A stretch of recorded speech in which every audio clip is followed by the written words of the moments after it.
Hello friends, पिछला video में हमने क्लास 10th के गणित में एक्सरसाइज 6.2 के और सभी प्रश्नों को कंप्लीट कर लिया था। आज हम समझते हैं एक्सरसाइज 6.3 के बेसिक को। लेकिन हम इसे स्टार्ट करने से पहले हम जानना चाहेंगे पहले क्लास 9th की सर्वांग समता को एक बार हम फिर से रिवीजन कर लेना चाहेंगे ताकि आपको ये आसानी से समझ में आ सके। तो देखते हैं। क्लास 9th में आपने सर्वांग समता के बारे में पढ़ा था। सर्वांग समता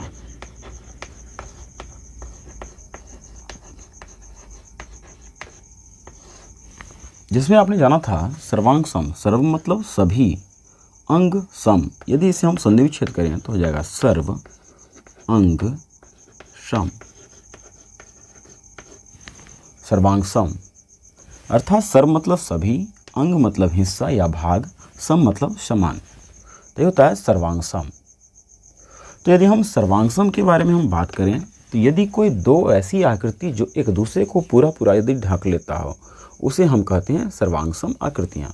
जैसे कि आप अपने बुक के या आपके अपने नोटबुक में दो पृष्ठ को लें और दोनों पृष्ठ को एक साथ रखें और जब आप देखोगे आगे से तो पीछे का हिस्सा नहीं दिखता है और पीछे से जब आप देखते हो तो आगे का हिस्सा नहीं दिखता है।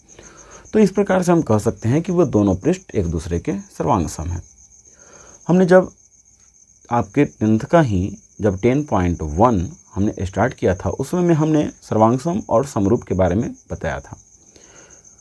तो वहाँ भी आप देख सकते हैं कि हमने उसके बारे में अच्छी तरह से बता दिया था। फिलहाल अभी हम थोड़ी सी इस पर हम चर्चा कर रहे हैं कि दो त्रिभुज को हम सर्वांग सम कब कहेंगे। दो त्रिभुज सर्वांग सम कब होते हैं, उनके क्या क्या शर्त हैं, इसके बारे में हम एक बार चर्चा कर लेते हैं। पहला है शर्त एस सर्वांग समता, सर्वांग समता। अर्थात यदि हम दो त्रिभुज ऐसे ले लें, मान लेते हैं हमने मान लिया दो त्रिभुज आपको दिए गए हैं ABC और PQR। मान लिया हमने दो त्रिभुज है ABC और PQR। यदि दोनों त्रिभुज में मान लीजिए कि ये वाला कोण SSS है, मतलब भुजा भुजा भुजा। मान लेते हैं कि ये वाली भुजा AB की लंबाई PQ की लंबाई के बराबर हो, फिर BC की लंबाई यदि QR के लंबाई के बराबर हो जाए और AC की लंबाई PR के बराबर हो।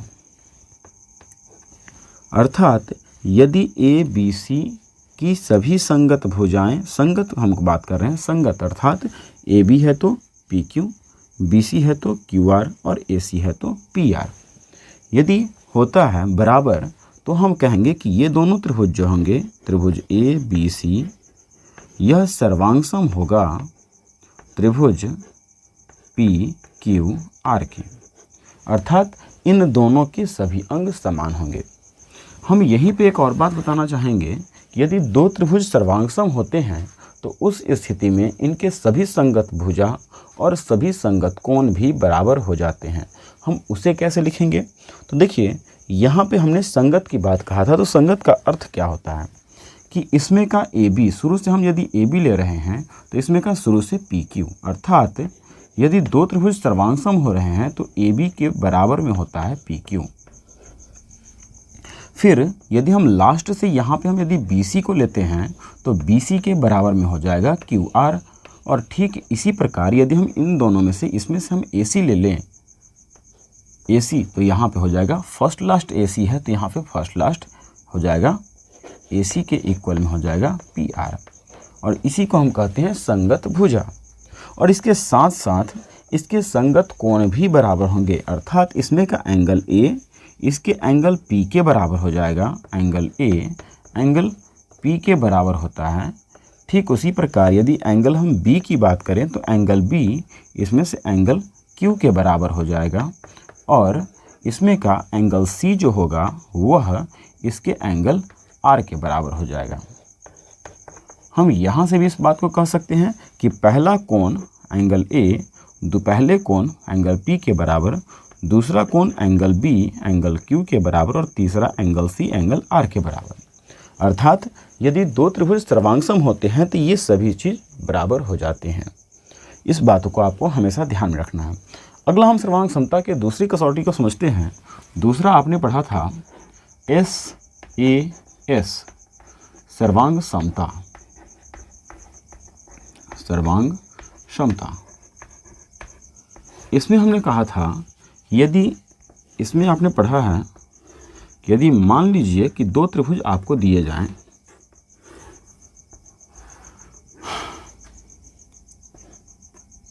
नाम हम मानते हैं ABC और PQR।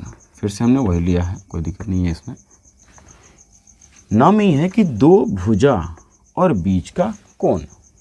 अर्थात यदि हम मान लें कि ये भुजा इस भुजा के बराबर है और ये भुजा इस भुजा के बराबर हो, तो इसके बीच का यदि कोण भी यदि बराबर हो जाए, यदि इसके मध्य का इसके बीच का यदि कोई कोण भी यदि बराबर होता है, तो भी हम इस स्थिति में कहेंगे ये दोनों त्रिभुज जो होंगे सो सर्वांगसम हो जाएंगे। अर्थात इस स्थिति में भी ये दोनों के दोनों सर्वांगसम होंगे। ये सर्वांगसम के सिंबल हैं। यदि आपने सर्वांगसमता या समरूपता के बारे में इसके बेसिक आपने नहीं देखा है तो पहले आप 6.1 जो आपके एक्सरसाइज का पहला वीडियो है मेरा, उसे आप देख लें ताकि आपको ये आसानी से समझ में आ जाए कि सर्वांग समता और समरूपता आखिरकार होता क्या है इसमें। अगला हम समझते हैं तीसरा आपका है ASA सर्वांग समता। ASA अर्थात यदि कोई दो त्रिभुज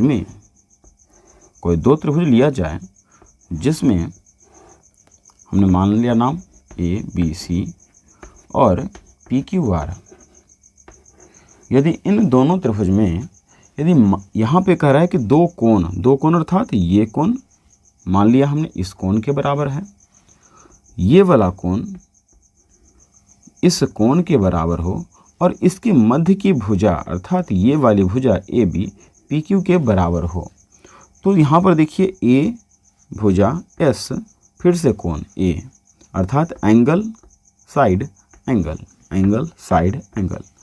तो यदि ये बराबर होते हैं तो इस स्थिति में भी हम कह सकते हैं कि त्रिभुज ABC सर्वांगसम त्रिभुज PQR। और सभी के लिए ये सारे के सारे बात हो जाएंगे कि यदि सर्वांगसम हो रहे हैं तो संगत भुजा भी बराबर हो जाएगा और संगत कोण भी बराबर ही होंगे। अर्थात इसके लिए भी आप लिख सकते हो त्रिभुज ABC सर्वांगसम त्रिभुज PQR। आप यही शर्त इसके लिए भी लिख सकते हो क्योंकि यहाँ भी ये दोनों सर्वांगसम होंगे। ठीक इसी प्रकार यदि हम एक और यहाँ पे बात करें तो एक और होता है आपके पास RHS सर्वांग समता। RHS सर्वांग समता यदि हम इसकी कसौटी की बात करें तो ये काम करता है केवल समकोण त्रिभुज के लिए। अर्थात यदि कोई समकोण त्रिभुज को हम लें, दो समकोण त्रिभुज ले लें LMN PQR, मान लिया हमने दो समकोण त्रिभुज लिया तो R होता है राइट एंगल अर्थात समकोण होना चाहिए। इसके साथ साथ इसका एक हाइपोटेनस मतलब इसका कर्ण अर्थात कर्ण होता है किसी भी समकोण त्रिभुज के सबसे लंबी भुजा। अर्थात इसका जो कर्ण होगा इसके कर्ण के बराबर होना चाहिए। और साइड का अर्थ है कि दोनों में से कोई एक भुजा इसमें बराबर हो जाए। सपोज दैट मान लेते हैं कि इसमें का ये भुजा है, सपोज दैट ये यदि इसके बराबर होता है तो उस स्थिति में यदि हम इसको लिखना चाहें तो आपको लिखना होगा, ये दोनों तो सर्वांगसम होंगे ही, लेकिन लिखने का तरीका क्या हो जाएगा कि त्रिभुज LMN बराबर सर्वांगसम।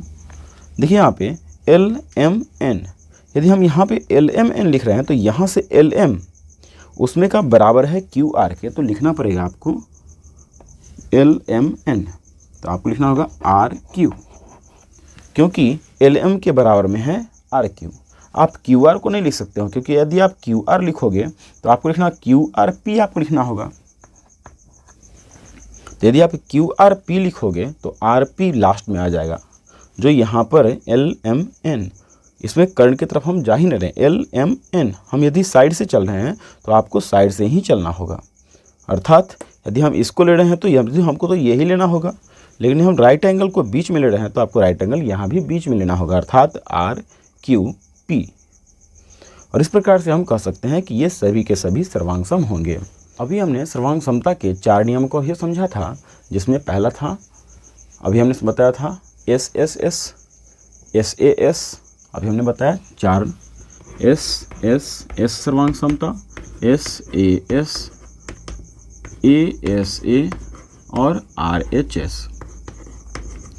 इसी में एक और जो है हमारा इसी से संबंधित है, ए एस भी होता है, कि अर्थात यदि किसी 2 ट्रायंगल, 5वां हम ले रहे हैं कि यदि कोई 2 ट्रायंगल आपको दे दिया जाए जिसमें मान लीजिए कि इसके 2 कोण बराबर हैं, ये कोण इस कोण के बराबर हैं, और इसमें कोई भी एक भुजा, कोई भी, हमने कहा ए बी सी मान लेते हैं इसका नाम मान लेते हैं पी क्यू आर, और इन दोनों में से ये कोण 2 कोण तो बराबर हो और इसके साथ साथ कोई भी एक साइड बराबर हो, मान लेते हैं कि ये साइड इसके बराबर है, तो इस स्थिति में हम कहेंगे ए एस सर्वांग समता से ये सर्वांग सम हो जाएगा। ओके, तो ये भी सर्वांग समता जो है सो इसी से रिलेटेड है। हम कहें ए या ए एस तो दोनों लगभग सेम ही होता है। तो इस प्रकार से हम सर्वांग समता के कसौटियों को समझ सकते हैं। अब हम अपने एक्सरसाइज 6.3 के प्रथम थ्योरम जो हमारा है ए समरूपता, इसे समझते हैं। ए समरूपता।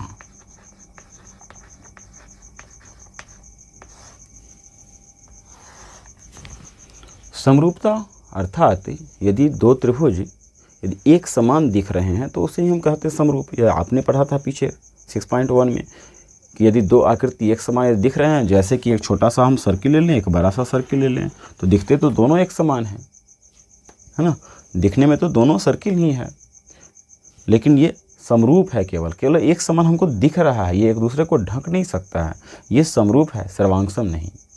यदि इनकी त्रिज्याएं बराबर होती तो ये सर्वांगसम हो जाते। तो हम यहाँ पे समरूप पे हम बात चर्चा कर रहे हैं। तो ये थ्योरम आपको कहता है कि यदि 2 त्रिभुजों में संगत कोण समान हो तो उसकी संगत भुजाएं समानुपाती हो जाती है, और इसलिए उसे हम समरूप कहते हैं, उसे समरूप त्रिभुज कहते हैं। तो इसे हम पहले यहाँ पे हम लिख लेते हैं थ्योरम। ये जो कथन है, इस कथन की बातों को हम यहाँ पे समझ लेते हैं कि क्या कह रहा है। कि मान लिया हमने 2 त्रिभुज हमारे पास है,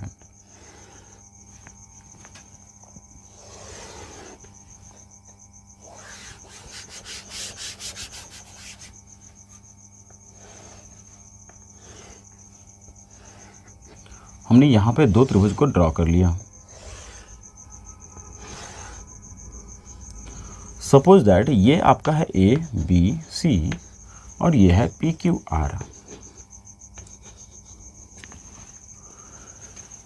तो थ्योरम कहता है कि यदि इन दोनों त्रिभुजों के संगत कोण बराबर हो तो इसकी संगत भुजाएं समानुपाती हो जाती है, और इसलिए इन दोनों त्रिभुज को हम समरूप कहते हैं। अर्थात यदि मान लिया जाए कि एंगल ए के बराबर एंगल पी है, एंगल बी के बराबर एंगल क्यू है। देखिए हम यहाँ पे जो हम एंगल को दर्शा रहे हैं, इसमें ए के बराबर पी दिया है तो इसमें हमने एक ही एंगल के रूप में दिखाया है। बी के बराबर हमने क्यू लिया है तो इसमें 2 कर दिया है। और यदि मान लीजिए कि हम सी के बराबर हम आर को कर रहे हैं तो हम दोनों में 3 करके हम इसको समझाते हैं। ओके, तो सबसे पहले जब हम कोई भी थ्योरम को हम प्रूफ करते हैं तो हम यहाँ पे कल्पना में लिखते हैं जो बात हमने लिखा। कल्पना, या आप कल्पना की जगह पे आप उत्पत्ति भी दे सकते हो। तो आप यहाँ पे लिखोगे, माना त्रिभुज 2 त्रिभुज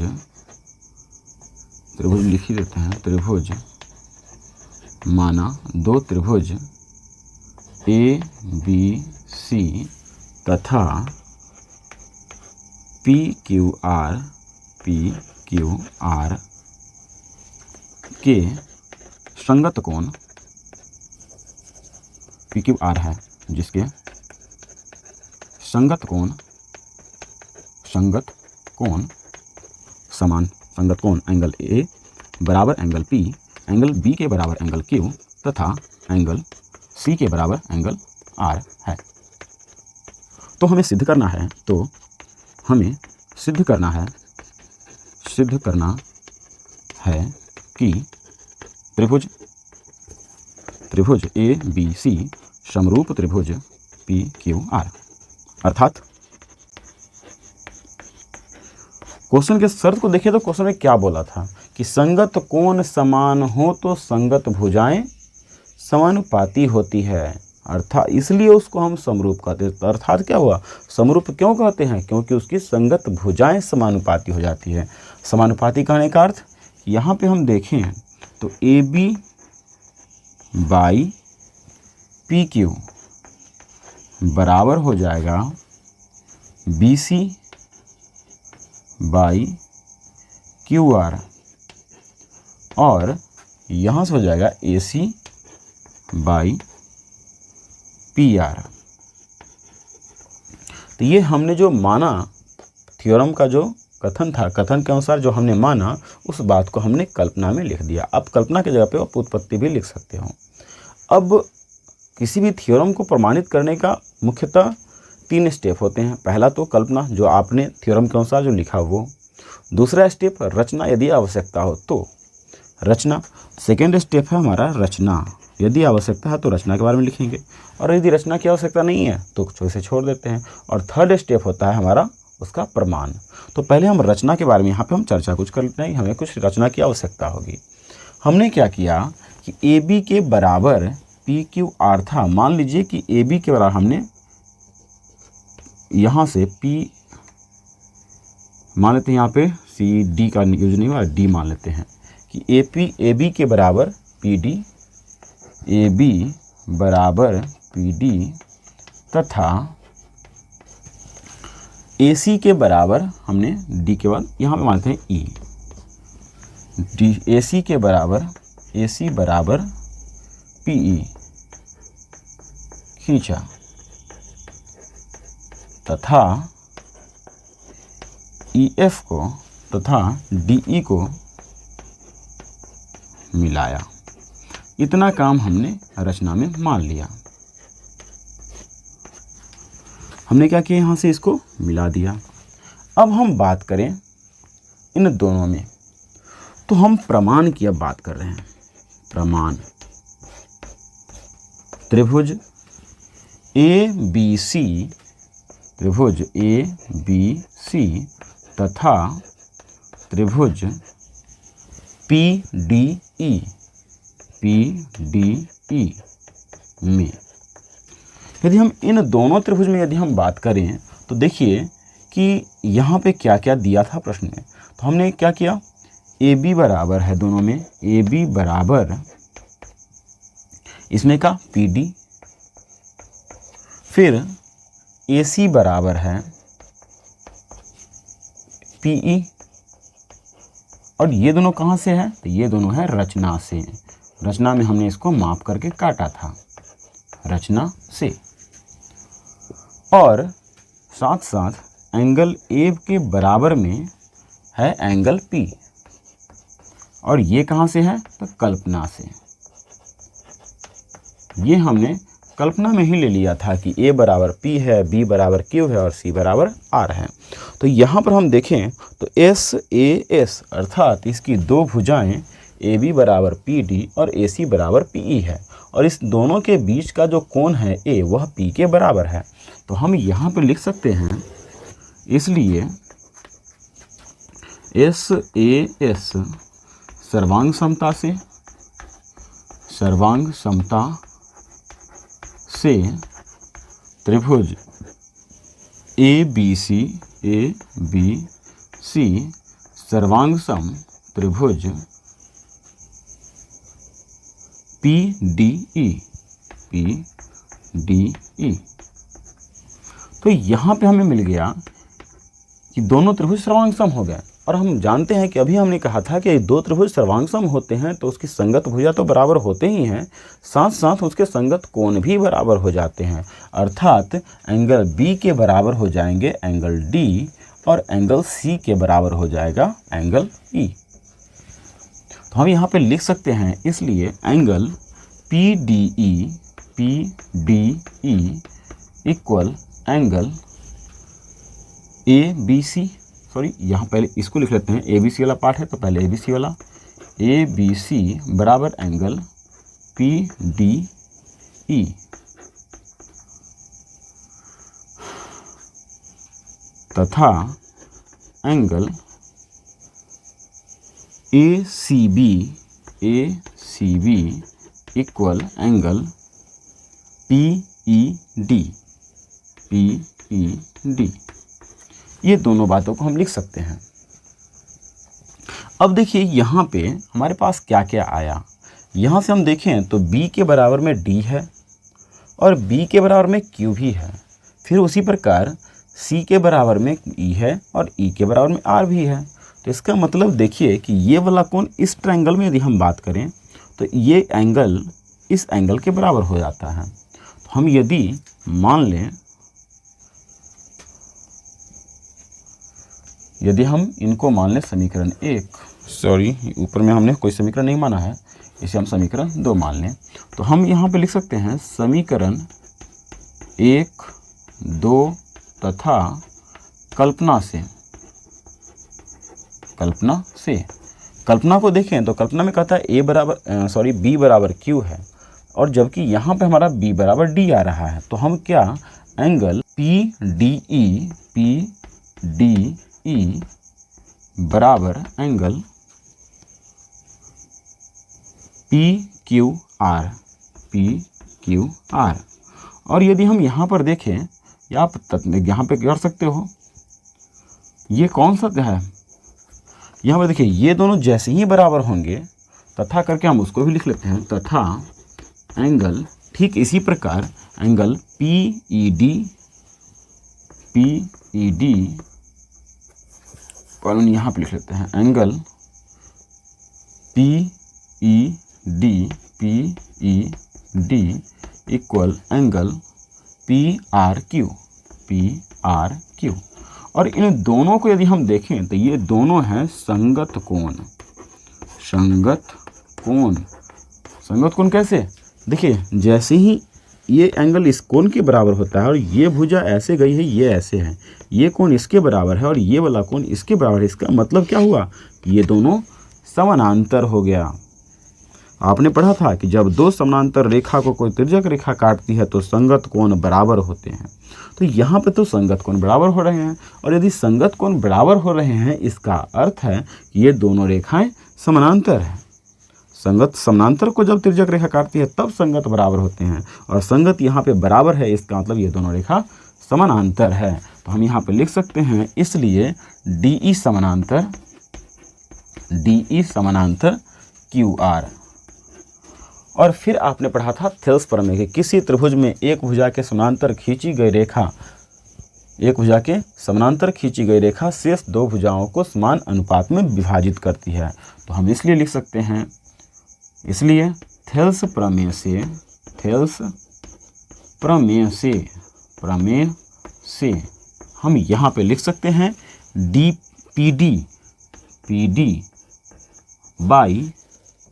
PD बट्टा PQ बराबर PE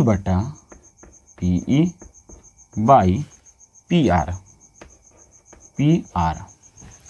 या आप PD के जगह पर रचना में यदि देखें तो रचना में हमने PD के बराबर में AB लिया था। तो हम यहाँ पे लिख सकते हैं AB बाई PQ बराबर PE के जगह पे हम लिख सकते हैं AC अपॉन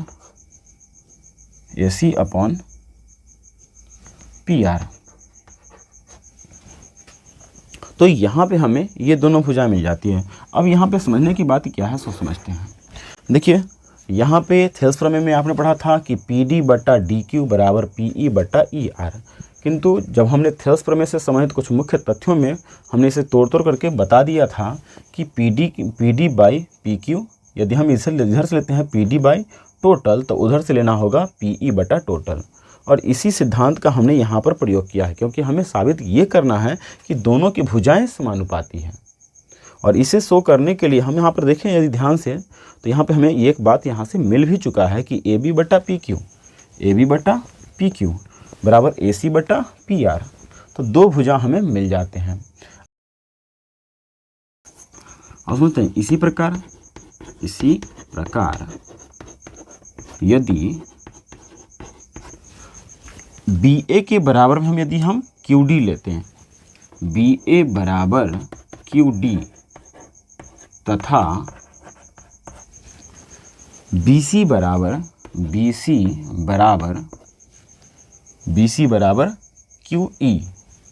QE हो, तो इस स्थिति में देखिए यदि हम इसके बराबर में इधर से ले लेते हैं और इसके बराबर में हम इस पर काट लेते तो यहाँ पे रेखाएं इस प्रकार से इधर से आती। तो इस स्थिति में क्या होता, जैसे यहाँ पर देखिए इसके समानांतर में निकला है तो इसी से इसका रिलेशन निकल रहा है। तो जब हम इसके समानांतर में रेखा ले लेंगे तो इन दोनों का रिलेशन आ जाता है, इसका इसके साथ रिलेशन आता, अर्थात AB बट्टा आपको मिलता AB बट्टा PQ बराबर BC बटा QR, BC बाई QR। और यदि हम इसे मान लेते समीकरण नंबर 3 और इसे यदि हम मान लेते समीकरण नंबर 4, तो समीकरण 3 तथा 4 से हम यहाँ पे लिख सकते थे, यहाँ पे समीकरण 3 तथा 4 से हमें मिल जाता AB बट्टा PQ बराबर BC बट्टा QR बराबर AC बट्टा PR। तो इसकी संगत भुजाएं, इन दोनों त्रिभुजों की संगत भुजाएं बराबर हो जाती, इसलिए हम कहते हैं कि ये दोनों त्रिभुज समरूप है। ओके फ्रेंड्स, मुझे पूर्ण विश्वास है कि आज हमने जो भी बताया आपको अच्छे से समझ में आ गया होगा। फिर भी यदि कोई डाउट रह गया हो तो आप कमेंट करके पूछ सकते हैं, मैं कोशिश करूँगा कि आपको जवाब मिल सके। तो मिलते हैं नेक्स्ट डे, तब तक के लिए बाय।